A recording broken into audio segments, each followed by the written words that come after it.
copyright notices. If you wish to read, pause the video. The original videos are linked in the description down below. Enjoy.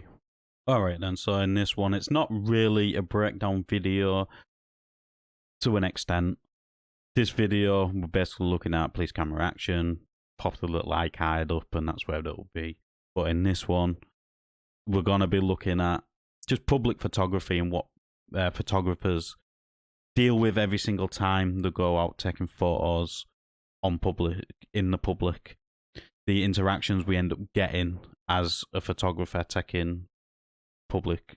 doing public photography and street photography and most photography stuff in general. This happens every time, guaranteed, maybe 7, 8, 9, 10 times when you're just trying to get a quick shot. But we'll get into it and you can see some of the interactions. Oh yeah, you're right. Is it EQ, is it? Sorry? Is it EQ you're taking shots of? EQ, what's that?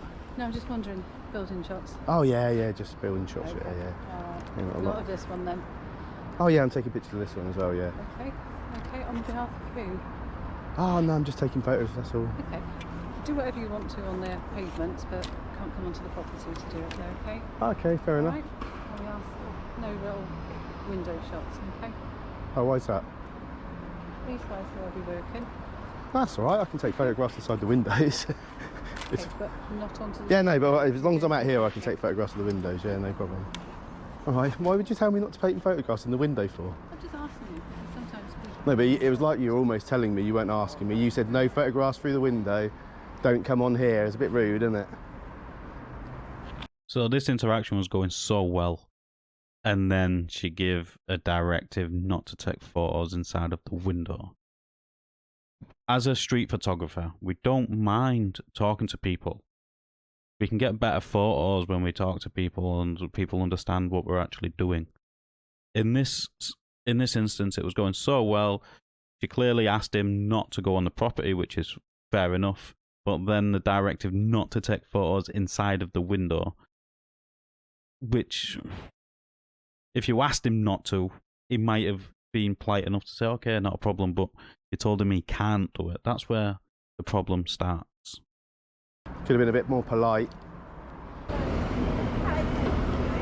Sorry? What else are you doing? Oh, just taking photos. Of... Whatever really, the building at the moment. Why?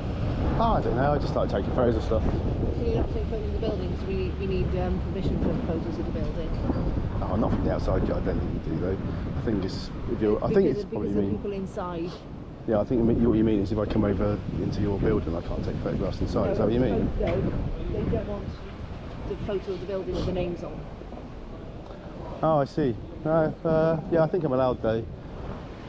Not without permission from the people inside. Well, maybe you could go and ask them for me. So this is another misunderstanding. A lot of these people don't actually understand. Your rules inside of the building does not apply outside of the building on a public footpath. It applies inside of the building. He's not inside the building, so it does not apply. He can take photos of that building with the names on. It's that simple. I'm only joking anyway. I don't need anyone's permission, sorry, just so you know.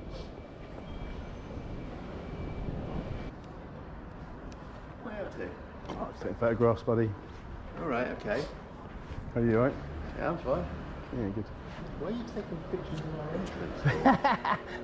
You know, I'm getting a bit suspicious. You know, it could be a case in this place for a terrorist attack.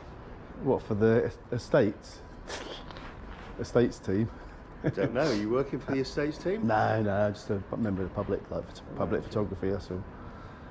It's just a bit weird. Yeah, I can understand you taking some pictures of the building, but taking pictures of the entrance is a bit specific, isn't it? Well, kind of. It's just interesting, it with the scaffolding and stuff around it. It looks a bit grotty. I didn't realise it was a government building actually, but there you go. I didn't even look at the sign. Yeah, the sign fell down. That's why the scaffolding's Oh, was it? Yeah, brilliant. Yeah, no, just taking photographs, buddy. That's all. Okay. And this is the interaction as a photographer, street photographer, public photography, whatever you want to call it. We hit when they come out, try to be polite, but also accuse you of casing the joint, as he said. Casing the joint for either you get accused of burglary, in this case terrorism attacks. There's a list of things you get accused of doing this sort of stuff for. That's what we, as a public photographer, as a street photographer, we absolutely hate. I love street photography. I go out in all types of weather just to challenge myself on photos. And I also use really low-end cameras to challenge myself as well, not just the high-end ones, which can do amazing things. I like to use low-end cameras as well, so I can keep my skills up there. But we hate this sort of stuff when you get people who come out and accuse you of stuff, but still trying to have a polite conversation. But the politeness goes the minute you accuse us of doing something we're not doing.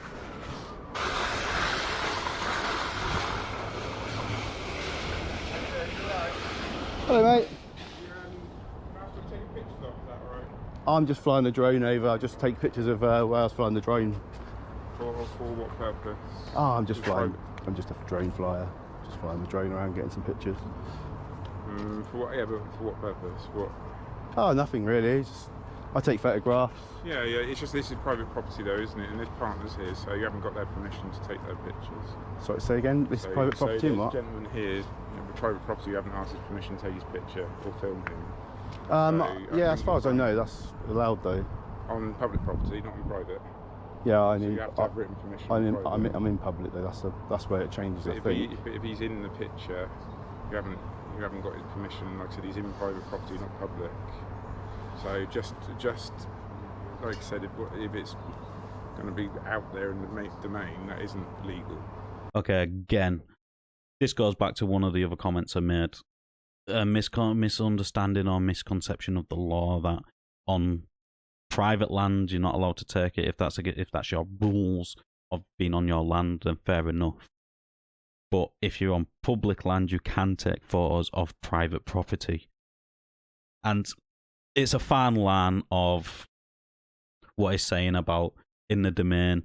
If he's making monetary gains from the footage, certain people in the footage, it's a weird one because YouTube's a weird thing in here because obviously you're putting them in the domain. There's street photographers on YouTube, very good ones, which I really do enjoy, which go out and make videos all of the time of them doing their street photography, and there's hundreds of faces in it. It's a grey area on the law whether you can monetize that footage or not. But we're not going to get into that at the minute. Let's just continue. No, I think it is. I think you'll find that as long as I'm in the public space, I can take a picture of anything that's visible with my eye. So, But is it going in public? so say I was taking a picture of, say I went to the Gherkin building in London, I took a picture of it, someone in the office there might be stood at the window, I don't have to go in up the lift to that floor and then ask them for their permission.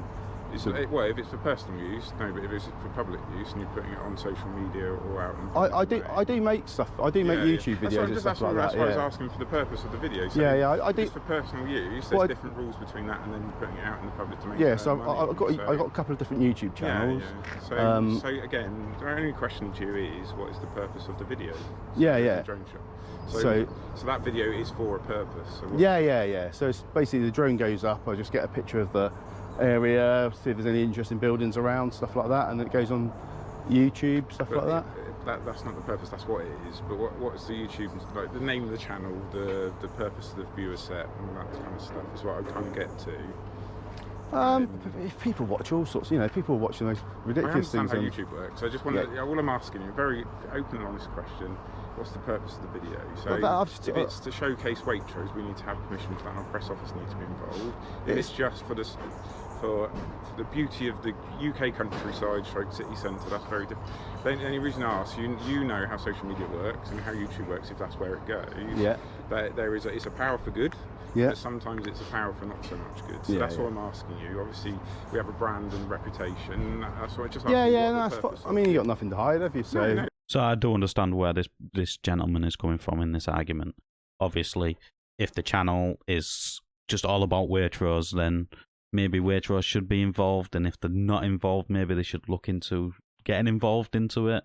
But if somebody starts a channel which is all about Waitrose and the interactions they have with staff at Waitrose, or the come-ins and go-ins of Waitrose, and Waitrose is not involved, maybe it's down to them to take legal action if they're not happy with the content. But in this argument, I don't think it's a good enough argument. End of the day, I could create a channel now called Waitrose Watchers and just watch people coming and going from Waitrose, from public, and there's nothing they can do really. Get interviews from people what just been in Waitrose and get reviews of Waitrose. That's what it's there for. And that's why I'm just asking what, like I said, I think it's quite an open question, but I get that, or I guess what I'm trying to narrow down for. So if the YouTube channel's name is Waitrose Back of House Scenery. Oh yeah, I see what you mean. Yeah, So, no, it's not just the Waitrose I'm interested in. I'm just interested in every building. I just fly up, have a little look around, look at some of the buildings. If I see anything interesting, I capture it. See if any, some supermarkets have lorries going in and out. Sometimes it's quite nice to get. Yeah, I get the lorries B-roll going and stuff like that, but I get that. So that's all I'm asking you, because like I said again, going back to anything that goes in the public domain and that has monetization, you should have the permission of the people in it. I don't think that's how it works, though. I think it's So, I don't think that's necessarily how it works. I think it does, because if you're seen on something, you report it, it gets taken down straight away. So that is kind of there is. I know it's a grey area. Completely get that. Yeah, no, I've been YouTubing a long time. I know a lot of other YouTubers, and they all do the same sort of thing. There's a big community of people that do this sort of stuff, droning and videoing and stuff. I get how YouTube works. As far as I'm aware, that's not the case. It's just as long as I'm in a public domain, I can video and photograph literally anything I want without giving a reason. I don't have to give a reason. The police can turn up. I don't have to give them my name. You're not trespassing. No. Okay then, so this is a bit of a grey area. This gentleman is correct in a way, and so is the auditor in this case. Police camera action. There is other auditors doing that, but not a lot of people know the rights that they can actually take legal action for you uploading somebody's image without their consent and putting it behind a paywall. In this case, it is sort of behind a paywall if your content is monetized. In this case, it is monetized, so this gentleman could take legal action against you for uploading it and sue you for damages and compensation and so on and so on. But it's a big grey area. There is videos out there explaining it a lot better than I ever could. But let's just continue. I have to give anyone no, that's what I mean. I'm being polite, but I literally I could just say sorry, none of your business, mate, and walk away. Yeah, completely. Yeah. I'm not arguing with you. Yeah. But like I said, just from a point of view, got a member of staff out, and I was just a bit concerned he's being filmed. That was all. So you can understand. Yeah, I can understand his concerns, but at the same time, And I guess it depends on what your experience with social media and YouTube is. If you've had a negative experience with social media, then you'd be worried, wouldn't you? Yeah. So my care of duty is for my partners first. Yeah, that's fair enough. Yeah. So you've expressed that. So absolutely fine. But like I said, just I guess that's my concern about it. All right. That's fine, mate. Yeah. All right, buddy. Have a nice day, mate. Right, cheers. Okay. So that's that interaction. I understand where the last gentleman's coming from. Completely understand. But this is the interactions as a street photographer you get all of the time. Especially if you're out taking photos of buildings or reflections in windows. Just stuff like that in general. You do get it a lot. Where I am based, you all know, in Chester, it's got a big Roman heritage. A lot of tourists come here, but even I still get it when I go out taking photos around my city. Chester's a beautiful place. Why wouldn't you want to take photos of it? We have millions of people come to Chester each year to take photos of all the Roman architecture, which we've still got. So I understand in smaller places what isn't used to this sort of stuff getting asked so many questions, but in the cases of like where I live, which is like that, and London and stuff like that, it's an everyday occurrence, so I don't understand on most of these things. But this is the interactions as a street photographer you get all of the time. Let us know in the comments down below what you thought of these interactions. And like the video, does open YouTube's algorithm, and I'll catch you on the next one.